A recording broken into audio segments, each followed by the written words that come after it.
Bob has been collecting plants, antiques and curiosities for decades. You are going to absolutely love this place. But first, let's have a look at what's on this week's show. It's like a butterfly wonderland here at the Melbourne Zoo, and I'll show you the important part that plants play in the lives of these beautiful creatures. You know, I've long had a dream of one day making a go of having my own little farm and garden. So I'm visiting a guy that's made that dream into a reality, and he's done this by diversifying. It's early spring, a glorious time of year when a young man's thoughts turn to planting. So I'm going to show you how to establish happy and healthy plants in your garden.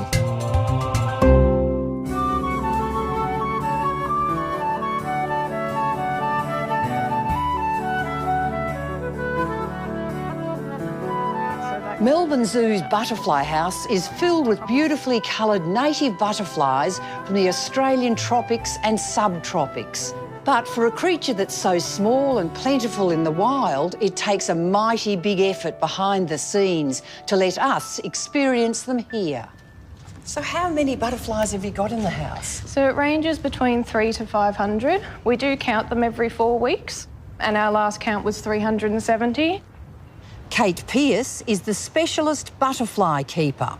Butterflies get most of their energy at the caterpillar stage, so they're using all the nutrition in the plants that we feed them. So they need to be well fed, obviously. And then once they go to pupate, they're using all that stored energy to turn into butterflies. Then once they're butterflies, it's literally a matter of keeping alive. So they rely on sugary foods like nectar. So we make up our own nectar here. Although this is great for most butterflies, some prefer the real thing, flowers. This one's the cat's whiskers, so it's really important in this house because the smaller white butterflies, so the common grass yellows, the lemon migrant you can see there, and the caper whites, we've found they do much better if they can get access to natural nectar. So they really love flowers where you've got lots of flowers in a small space. So other species like daisies as well are really, really good for nectaring plants. It's about getting as much nectar as you can in as small a space as possible. But the most important role of the plants here is for the butterflies to lay their eggs on. And most plants host just the one species of butterfly. So this one's unusual, the adenia. This one we use for 2 species. So you can see the cruisers are laying on the dead parts, or we put cocoa fibre on there, and the orange lacewings will lay on the leaf. This one here is the sitter, and this one is for the common egg flies. So the common egg fly females are prolific layers. They can normally lay up to 1,500 eggs. So it's a huge amount. Once the butterflies have laid enough eggs, the loaded potted plants are moved out of the butterfly house and into the caterpillar house. This is the orchard swallowtail, so they only feed on citrus. So this is this week's plant, and it's chock full of eggs, and you can see that they're already starting to hatch, and they're black and white when they're small like this, and that's so that they look like bird poo, because no one wants to eat bird poo. Pretty healthy looking citrus, and that's all they eat. Yeah, so they'll eat a range of citrus, both exotic and native. Wow, and here I can see some that have grown amazingly quickly. Yeah, so the first few stages, they're still black and white, and then as they get larger, they can't pull off the bird poo look anymore. So they're green, and they start hugging the stems instead of sitting on the leaf. And they're really chewing in. I can see how much they're eating, and this one is extraordinary. Yeah, There's just nothing there, nothing left. yeah, they've definitely gone to town on that one. Well, it's really telling a story, though, isn't it? Yes, yeah. So we take a beautifully healthy citrus and then we demolish the perfectly healthy citrus, and then at the nursery they have to fix that for us. All in the name of caterpillars and butterflies. Exactly. The caterpillars all develop at different rates, and the showy Cairns birdwing takes longer than most. It would take 5 weeks to get to this size, and then they're going to be a pre-pupa, which means they're sitting attached to the leaf with a silk girdle around their waist and then by the tail as well. And they'll sit like that for a couple of days, and then they'll slough into a pupa, and they'll be in the pupal stage for about 2 to 3 weeks before they then emerge as butterflies and back into the butterfly house. Lovely cycle. Yeah. As you can imagine, the caterpillars chew their way through many plants, which throws up a lot of challenges for the nursery. Tom Mullane is the manager. Tom, how do you go about reviving the plants? Well, the first step when plants come back from the caterpillar house is often to prune them quite hard. We then return them to our greenhouse where we apply liquid fertiliser to really boost that green growth. Well, this one is actually revived very well, isn't it? Yeah, that's right. So that's part of the reason we prune the plants as hard as we do, is to get that really big green response out of them. We want lots of juicy green leaves. To help that, we remove the flowers off a lot of our plants too. It really shows that gardeners should never give up on plants. Yeah, that's right. Plants are very resilient, and I suppose what we do is a testament to that. Gardeners should try giving things a hard prune and see if they respond.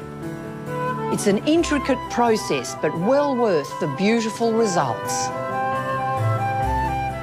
If you'd like to bring more butterflies to your garden, why not go to our website where you'll find a list of butterfly-attracting plants that are specially suited to your area.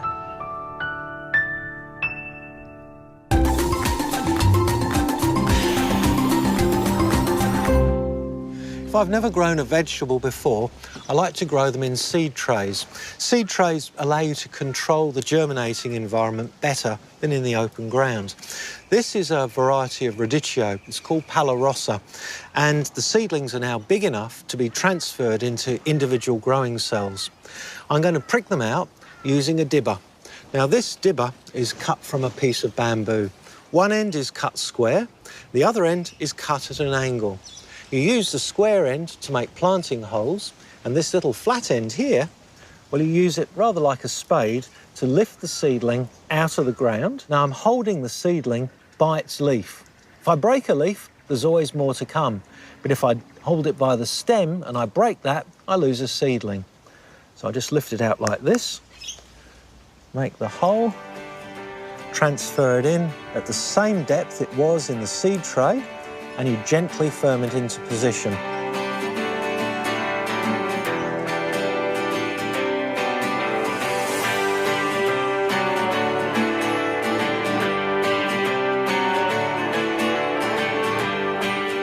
And then you must water them immediately and put them somewhere warm and sheltered to grow on.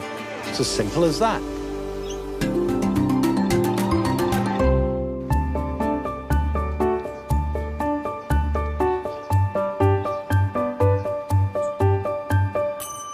Bob Butler and his wife Dot have been working this patch in Sydney's northwest for over 40 years.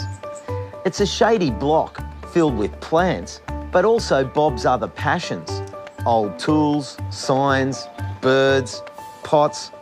There's even a full-size windmill. There's a little bit of a shortage of hanging space around here. I mean, you've covered I can always find a bit more room. Can you? Yeah. When you find something different, you always make room for it, eh? How did you get started in gardening? Oh, I've always liked rainforest plants. When I was young, one of the highlights at Christmas time was to go to my grandparents' place at Seaforth, and I'd stop with them, and on a Friday, my grandmother would take me into town, and we'd go to Paddy's Market. And that's where I used to buy stags and elks and native orchids off a chap down there. And that was one of the highlights, you know, bringing them back and putting them on boards or putting them on trees. And I think that's where it started from, really. How long have you been in this house? 42 years. And the garden started when we moved in. And how would you describe the block? Because it's an interesting shape, isn't it? The block is like a funnel. It's about 140 foot across the back, and it goes right down the front to 12 foot. So it's a nice block to work on, really. Over the years, Bob has collected a variety of plants and always lots and lots of ferns. How many ferns do you think are scattered all over this place? Oh, I really couldn't say. I know there's over 100 tree ferns, but other ferns I've lost count now. Why do you want to count them? I can see there's some more through here. Yeah, come and have a look. Awesome.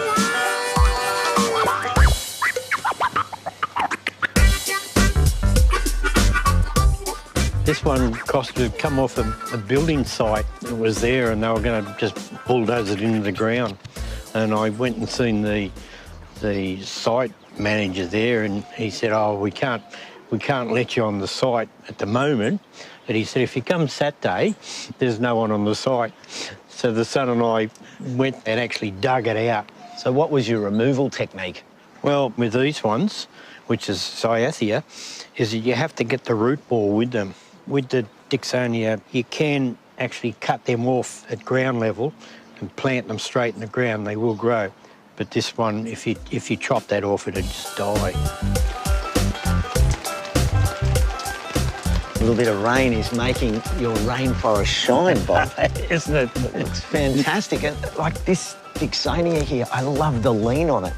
As it gets older, it gets all the little pups growing off the side of it.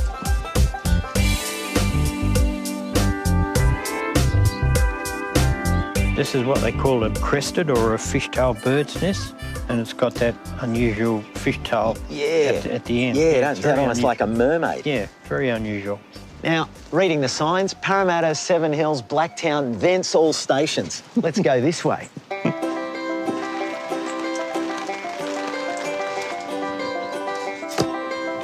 There we go, Bob. So what is it about collecting? Well, the thing with the collecting, you only have to have 3 and you've got a collection. It doesn't take much to make 3, does it? So it just goes on, you know? Yeah, well, I mean, there's more than just 3 pots there, and you got 3 birds there, and triple combination of the tree ferns there. Oh, you've got an old school bell. You know, I was the bellboy at my primary school, and I used to love because I'd get permission and could just walk out of the class, and the teachers couldn't say anything. But is there 3 bells? No, it's only 1 bell. Oh, you got to work on your bell collection. they're a bit harder to find. Can we get through? You can get through there. All right, let's try. The garden is full of treasures and plants, but also little pieces of Bob and Dot's lives. This is me here. The whole garden's me, really. I always say you've got to have a reason to get up, and this is the reason.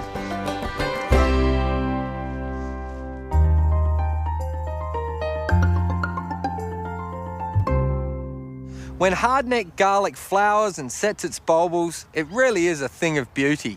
But what can you do with that? Well, the bulbils can actually be eaten. They're quite nice. Or, if you're really into your garlic growing, you can take the bulbils, throw them on a nice bit of dirt, cover them with some compost, wait for 2 years, and you'll have more garlic.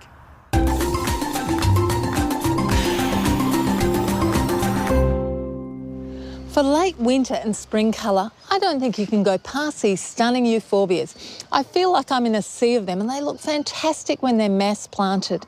There are so many different varieties, but my favourite is this one here with the large lime green flowers. The lime green flowers make a great contrast with the blue-grey foliage, and this particular one is called Euphorbia wolfenii, or wolfenspurge. Really hardy in full sun, but will also take quite a lot of shade and root competition from big trees like these ash.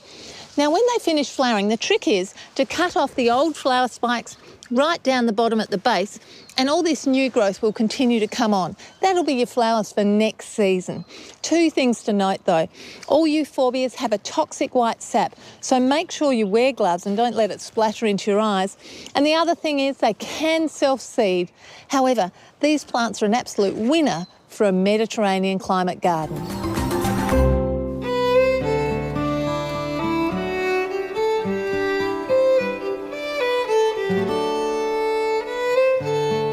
We're always banging on about plant establishment and the importance of factors like the size of the planting hole, the things you put in the hole like gypsum and organic matter. But it really all boils down to one thing: getting a vigorous, healthy root system out into the surrounding soil as soon as possible. So let's explore root systems a little bit more. For me, there are 2 basic types of plants. There are the woody ones, trees and shrubs like this old man Banksia, where the original root system carries on for the whole life of the plant.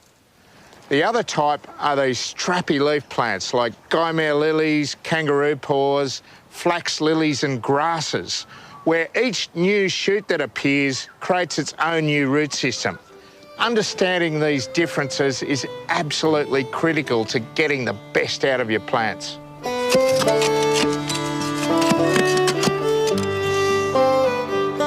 So first things first, selecting the right plant. When it comes to woody plants, let's have a look at this poor old lemon myrtle. It's had a rough life. It's been in this pot for far too long. And you can see the roots are really cramped up and starting to curl around the bottom. Best just to leave that one on the shelf. And what you're looking for is a plant like this young old man Banksia. When we have a look at its root system, they're all right at the edge of the root ball, just raring to go out into the soil.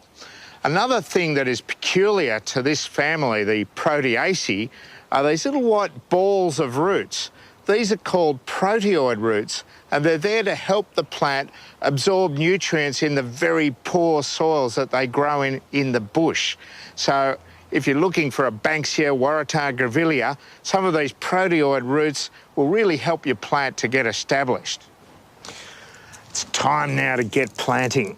And one of the critical things is the soil that goes back into your planting hole. So I'm going to mix some of my beautiful homemade compost into that soil that goes back around the root ball.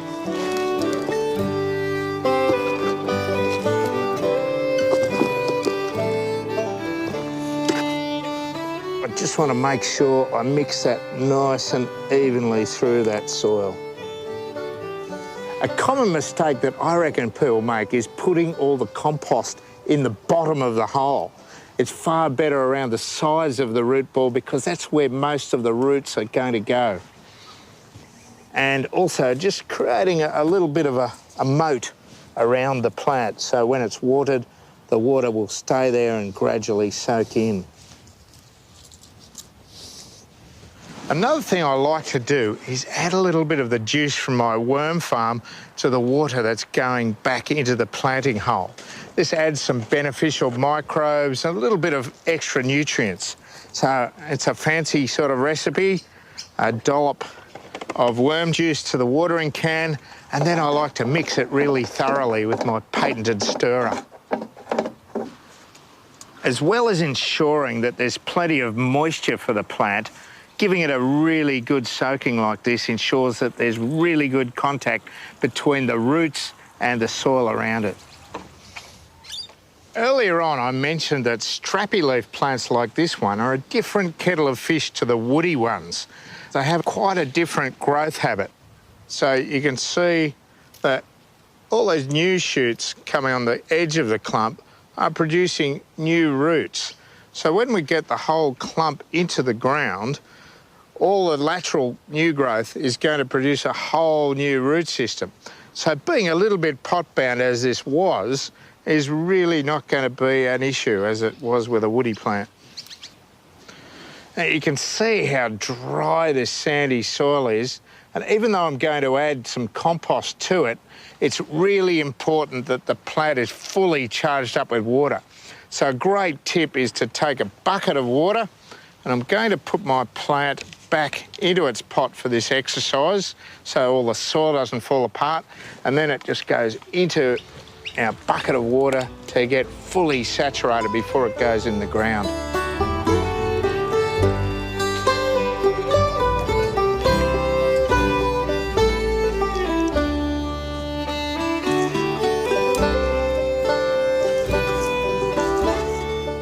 So the final step is to apply some mulch to keep all that moisture that we've just worked so hard to get in there in the soil.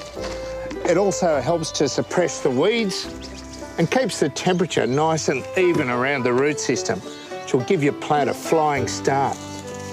So, time for you to get out there and sink the spade.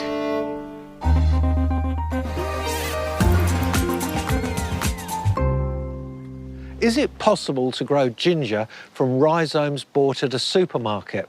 Well, generally speaking, yes, it is possible, but when you buy it, make sure that it feels nice and firm. If it's pink and fresh, then it'll grow really well. But if it's been in cold storage for too long, then it probably won't succeed. And if it's looking shriveled or wrinkly or soft at any stage, then don't bother. It won't even taste fresh either. These pears are looking pretty good, but the question is, what stage should they be picked to have them tasting at their best? Well, pears are one of those fruit that actually taste sweetest when they're allowed to ripen off the tree. The time to pick them is when they're fully formed, a good size, and they're just beginning to colour up from green to their final colour. And in this case, these are Peckham's Triumph. It's when they're just going yellow. So these are another week or two away. Then after a week inside in the fruit bowl, they'll be absolutely perfect. How do you go about killing slugs and snails organically? Well, really, they're not the gardener's best friends, are they? So go out at night and have a snail hunt, or lay some shallow containers with beer in them. And that will attract them because the yeast in the beer is what they can smell. They will then crawl in, put them beside your precious plants. The slugs or snails will crawl in and they'll die a very beery death.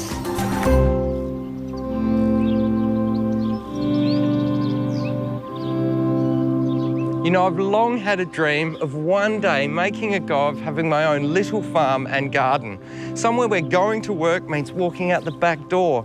Somewhere where my kids can grow, learn and play. So I'm visiting a guy that's made that dream into a reality. And he's done this by diversifying.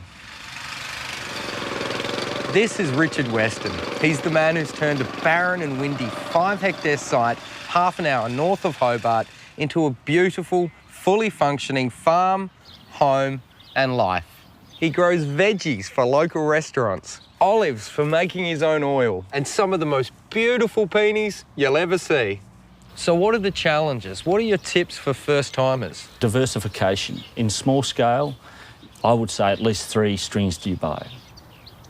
We lost an entire crop of olives 2 years ago, but we had the flowers and we have the vegetables. One of the main keys to starting off in small-scale farming is working out what you want to grow. Will it grow in your area? Is there a market for it? I live by one thing, and I've always said quality will always sell. Get a couple of these young shoots, Dave. How will you use these? I have no idea. At the moment? I didn't know I had them until today. The farm also serves as a drop-in centre for local restaurateurs who take advantage of being able to grab small quantities of fresh, local produce. And Chef David Moyle is no exception. So what's the importance for you for buying locally and off the producer like Richard? We have a daily menu, so we like to react with what produce is around.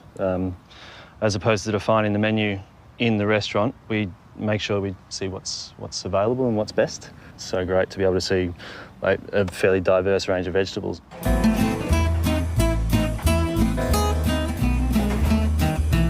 But it's not just about supplying produce for other people's restaurants. Richard's gone ahead and opened a restaurant of his own. The restaurant for us was almost a natural progression.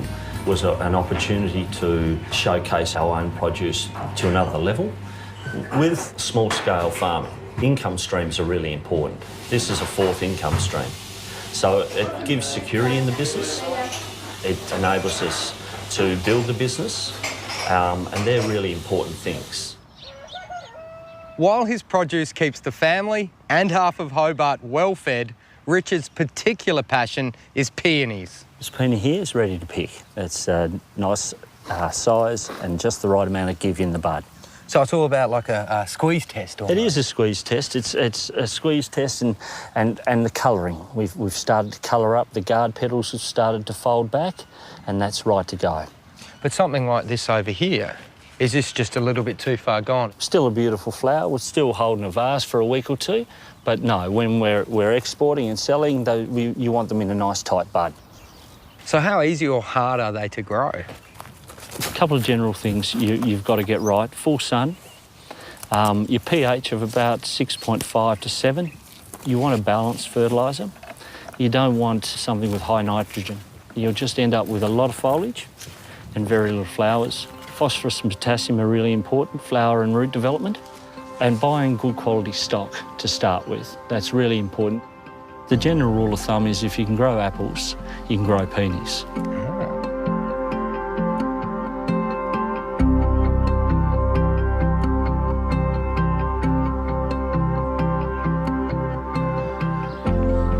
So basically you're living my dream. Do you have any tips for me? Look, if you feel that this is something you're passionate about and you want to do, don't leave it too late. Get in while you're young, learn from your mistakes and have a go at it. There's no point having regrets. What Richard has created here is truly inspirational. It has both form and function, meaning it's both beautiful and productive. I think I've seen a little glimpse of my future, so I better get cracking and start looking for land.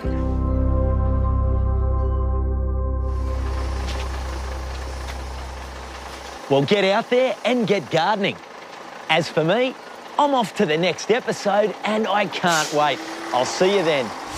When you mention the idea of growing plants in pots to create a feature, you can't go past some of the Australian perennial plants. The town of Margaret River is a popular tourist destination and a great place to set up home. This awesome 4-year-old property, with its productive gardens and stunning sustainable house, is the result of a dynamic duo. And I'm planting up one of my newer garden beds to fill in the gaps and add some more colour.